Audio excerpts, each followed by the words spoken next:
एक कहावत है ना कि वहम की कोई दवाई नहीं होती, तो ये बिल्कुल सही है क्योंकि मोस्टली लोगों को ये लगता है कि वो स्मॉल है।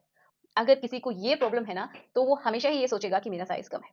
मैक्सिमम ऐसे लोग होते हैं जिनका साइज़ बिल्कुल सही होता है, लेकिन उन्होंने कहीं देखा है या तो उनके पार्टनर ने बोल दिया है, जिनको खुद को बहुत ज़्यादा नहीं मालूम है या फिर उनके फ्रेंड ने ऐसा बोला है, ठीक है? तो वो कंपेयर करके बोलते हैं कि उनका साइज़ कम है। तो आज के वीडियो में हम यही जानेंगे कि जो फीमेल है, जिसके लिए आप सोच रहे हैं, उसको कितना साइज़ चाहिए, ठीक है? मैक्सिमम कितना वो ले सकती है एंड कितना साइज़ अगर है, तो वो परफेक्ट है, कोई भी प्रॉब्लम नहीं है। तो आपकी भी प्रॉब्लम सॉल्व हो जाएगी एंड आप जैसे हैं, वैसे अपने आप को एक्सेप्ट करेंगे। तो चलिए शुरुआत करते हैं आज की इस वीडियो की। सो मेरा नाम है एकता और आप देख रहे हैं बहुत ही प्यारा-सा चैनल स्टडी विद मी। तो चलिए पहले हम यही समझते हैं कि एक जो फीमेल होती है, उसको कितना साइज़ चाहिए, ठीक है?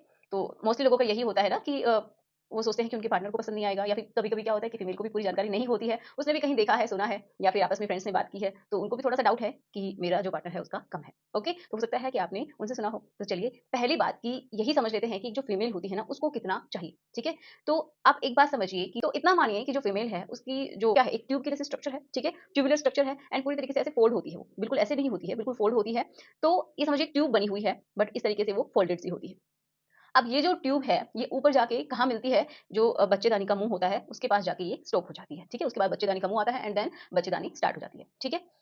तो होता क्या है कि जो शुरुआत का हिस्सा है ना, वो ही सबसे ज़्यादा सेंसिटिव होता है। पहली बात तो जो बाहर से दिखने वाला हिस्सा है, वो भी बहुत ज़्यादा सेंसिटिव होता है एंड जिसकी हम बार-बार बात करते हैं क्लिट की, वो भी बहुत ज़्यादा सेंसिटिव होता है। अब प्रॉब्लम उन लोगों को है, तो क्या समझते हैं कि पेनिट्रेट होता है। तो ये सबसे बड़ी प्रॉब्लम है उन लोगों की, बट फिर भी मैं आपके डाउट क्लियर करती हूँ कि जो शुरुआत में जब आप शुरू करते हैं, वहाँ से लेके और अंदर जब आप जाते हैं इस ट्यूबुलर स्ट्रक्चर के अंदर, तो ये समझिए 2.5 इंचेस से लेके एंड 4.3 इंचेस तक ही एक फीमेल उसको सहन कर सकती है आपके पार्ट को। उससे ज़्यादा अगर आप इंसर्ट भी करते हैं, तो उसको आप प्रॉब्लम में डालेंगे, उसको आप हर्ट करेंगे, उसको आप दर्द देंगे।